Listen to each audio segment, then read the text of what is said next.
இன்றைக்கு பொது காலத்தின் 8ஆம் வாரம் மே மாதம் 28ஆம் தேதி செவ்வாய்க்கிழமை.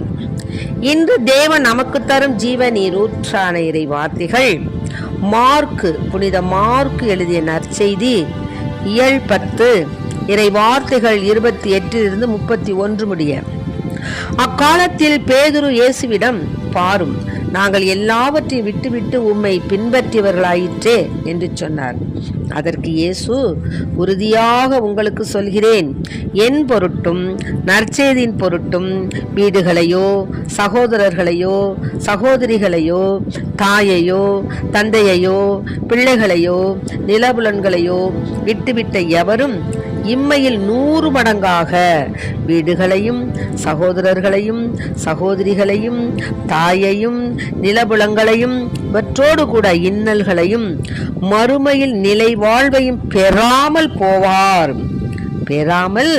போகார். முதன்மையானோர் பலர் கடைசியாவர், கடைசியானோர் முதன்மையாவார் என்றார்.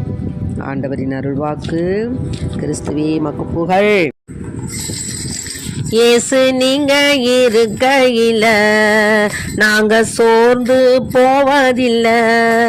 இயேசு நீங்க இருக்கையில நாங்க சோர்ந்து போவதில்லை. நீங்க எல்லாமே பார்த்து கொள்வீங்க, நீங்க எல்லாமே பார்த்து கொள்வீங்க. இயேசு நீங்க இருக்கையில நாங்க சோர்ந்து போவதில்லை. சமாதான காரணர் நீங்க தானே, சர்வ வல்லவரும் நீங்க தானே. சமாதான காரணர் நீங்க தானே, சர்வ வல்லவரும் நீங்க தானே. இயேசு நீங்க இருக்கையில நாங்க சோர்ந்து போவதில்லை. நீங்க எல்லாமே பார்த்து கொள்வீங்க, நீங்க எல்லாமே பார்த்து கொள்வீங்க. தாயும் தகப்பனும் நீங்க தானே, தாங்கும் சுமை தாங்கி நீங்க தானே. தாயும் தகப்பனும் நீங்க தானே, தாங்கும் சுமை தாங்கி நீங்க தானே. இயேசு நீங்க இருக்கையில நாங்க சோர்ந்து போவதில்லை. எனக்கு அழகெல்லாம் நீங்க தானே, எனது ஆசையெல்லாம் நீங்க தானே. எனக்கு அழகெல்லாம் நீங்க தானே, எனது ஆசையெல்லாம் நீங்க தானே. இயேசு நீங்க இருக்கையில நாங்க சோர்ந்து போவதில்லை. நீங்க எல்லாமே பார்த்து கொள்வீங்க, நீங்க எல்லாமே பார்த்து கொள்வீங்க. நீங்க எல்லாமே பார்த்து கொள்வீங்க, நீங்க எல்லாமே பார்த்து கொள்வீங்க. இயேசு நீங்க இருக்கையில நாங்க சோர்ந்து போவதில்லை. இயேசு நீங்க இருக்கையில நாங்க சோர்ந்து போவதில்லை. நாங்க சோர்ந்து போவதில்லை, நாங்க சோர்ந்து போவதில்லை. இன்றைக்கு நம் தேவன் தரும் ஜீவ நீரூற்றான இறை வார்த்தைகளை கேட்டோம். என்ன கேட்டோம்னா,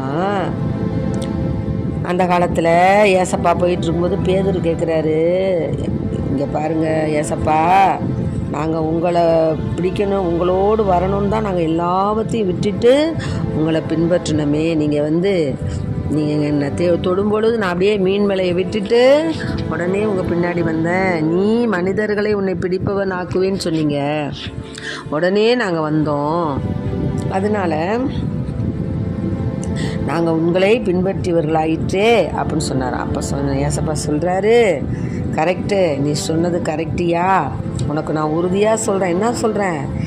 ஏன் பொருட்டு, நற்செய்தியின் பொருட்டு உன் வீடுகளையோ உன் சகோதரர்களையோ உன் சகோதரிகளையோ தாயையோ தந்தையையோ பிள்ளைகளையோ நிலபுலங்களையோ விட்டுவிட்ட யாரும் இம்மையில் 100 மடங்காக வீடுகள் பெறுவாங்க, சகோதரர்களை பெறுவாங்க, சகோதரிகளை பெறுவாங்க, தாயையும் நிலபுலன்களையும் இவற்றோடு இன்னல்களையும் மறுமையில் நிலை வாழ்வு பெறுவாங்கன்னு சொல்கிறார்.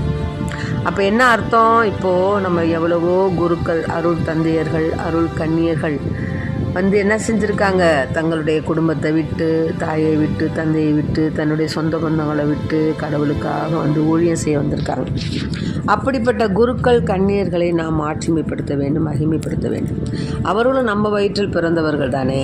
அதனால் அவர்கள் செய்த குற்றங்களை நாம் பார்க்காது, அவர்கள் செய்த அரிய பெரிய அதாவது நன்மைகளை பார்க்க வேண்டும். அதனால தான் எப்பொழுதுமே குருவானவர்கிட்ட, கன்னியர்கள்ட்ட நாம் வந்து அவர்கள் எது நமக்கு கெடுதல் செஞ்சால் கூட, மனிதர்கள் தானே, பலருடைய துர்போதனையாலையும் ஏன் இறை திட்டத்தாலையும் கூட நம்ம வந்து என்ன செய்யலாம்? அவங்க ஒதுக்கி வைக்கலாம், அவமானப்படுத்தலாம், எது வேணாலும் செய்யலாம். அப்படி இருக்கும்பொழுது நாம் அவர்களிடம் போய் வாதாட தேவையில்லை. ஏன்னா அவர்கள் கடவுளுக்காக எல்லாத்தையும் விட்டுட்டு வந்திருக்காங்க. நம்ம மனசில் கவலை தான். அவங்கள பற்றிய ஒரு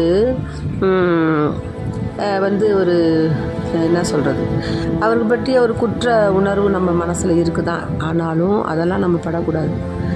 நான் ஒரு இதில் படித்தேன், என்னென்னா குருவானவர்களுக்காக நாம் ஜெபிக்க வேண்டுமே ஒழிய, அவர்கள் பலகீனர்களாக, அவர்களும் மனிதர்கள், அவர்கள் பலகீனமாக எந்த ஒரு குற்றம் செய்தாலும் அவற்றை பற்றி தீர்ப்பிட நான் இருக்கிறேன். அதனால் நீங்கள் என்ன செய்யணும்? அவங்களுக்காக மன்றாடணும், ஜெபம் பண்ணணும்னு தான் சொல்லியிருக்காங்க. ஆகவே அன்பு பிள்ளைகளை, நாம் எத்தகைய ஒரு சூழ்நிலையில் இருந்தாலும் மனசு கஷ்டமாகத்தான் இருக்கும். இருந்தாலும் அவற்றையெல்லாம் நம்ம பொறுத்து கொண்டு அவர்களுக்காக நாம் ஜெபிக்க வேண்டும். மாறாக அவர்களிடம் நம்ம வாதாடக்கூடாது, பேசக்கூடாது.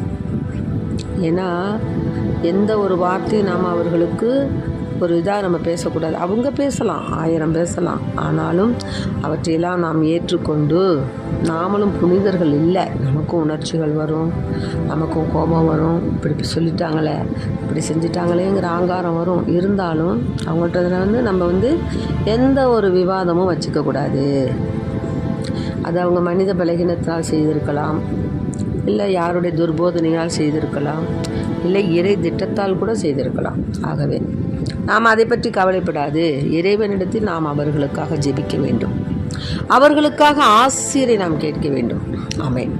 அத்தகைய மனநிலையில் நாம் இருக்கும் பொழுது காலங்கள் மாறும், கோலங்கள் மாறும். தேவன் நம்முடன் இருந்து எப்படி சொன்னார் இல்லையா, உங்களுக்கு வந்து 100 மடங்கு நான் தருவேன், ஆனால் என்னுடைய பாடுகளோடு நீங்கள் துன்புறணும்னு சொல்கிறார். ஆக துன்பத்திலும் இன்பத்திலும் தேவன் நம்முடன் இருக்கிறார். ஆகவே நாம் மாட்சிமை, அவர் எப்படி கல்வாரி மலையில் ஏசப்பா இறந்து ஒரு உயிர்ப்பு பெற்று நம்மளுக்கு புது உயிர்ப்பு, புது பிறப்பை தந்திருக்காரு. அதனால் அந்த புது பிறப்பை நாம் நல்ல முறையில் வாழ பழகிக்கொள்ள வேண்டும். ஏனுமா அனைத்தையும் சொந்தமாக்க, எதையும் சொந்தமாக்க, அனைத்தையும், அதாவது எல்லாவற்றையும் நம்ம சொந்தமாக்கிக்கணும் அப்படின்னு நம்ம விரும்பக்கூடாது. எல்லாம் இறைவனுக்கு சொந்தமானவை. அவற்றை நமக்கு ஒரு பிச்சையாக தான் தந்திருக்கிறார். அதனால் செல்வ சுகத்திலும் பட்டம் பதவிகளிலும் தீவிர ஆசை கொண்டு நாம் நீதி நேர்மையை நாம் புறக்கணித்தோம் என்றால் அது சரியானது அல்ல. அதான் சொன்னார், பேதுரு சொன்னார், சொத்துக்கள் மீது பற்று கொண்டிருந்தால் இயேசுவை அவர் பின்பற்றிக்க முடியாது. எல்லாவற்றையும் விட்டு இயேசுவை பின்பற்றியாதலால் தான் 100 மடங்கு அவங்க திரும்ப பெறுவார்னு இயேசுவினுடைய அந்த தாராள வாக்குறுதியை அவர் பெற்றுக்கொண்டார். ஆகவே நாமும் அனைத்தையும் விட்டுவிட்டு இயேசுவை பின்தொடர்பவர்களுக்கு மகிழ்ச்சி கிடைக்கிறது என்பதை உணர்ந்த பிள்ளைகளாய் உழைப்பது, உலகத்திற்காக உழைப்பது தேவைதான், நம் குடும்பத்துக்காக உழைக்க வேண்டியதுதான். ஆனாலும் உலக செல்வங்கள் நமக்கு நிரந்தரம் அல்ல. ஆன்ம பிரமாண காரியங்களில் நம்ம நாட்டத்தை செலுத்த வேண்டும். நம்மால் இயன்ற ஜபதப உதவிகளை பிறருக்கு தர வேண்டும். உலகம் எத்தி செய்ய அனைத்து குருக்களுக்காகவும் கன்னியர்களுக்காகவும் நம்ம மன்றாட வேண்டும், ஊழியர்களுக்காக மன்றாட வேண்டும். இன்னும் திருப்பணி செய்பவர்கள் அனைத்து பேர்களுக்காக நாம் மன்றாட வேண்டும். இத்தகைய ஆசீர்வாதமான ஒரு ஜெபம் ஜெபிக்கும் பொழுது தேவன் நம்மையும் நம் தலைமுறைகளை ஆசீர்வதிப்பார். ஆமென்.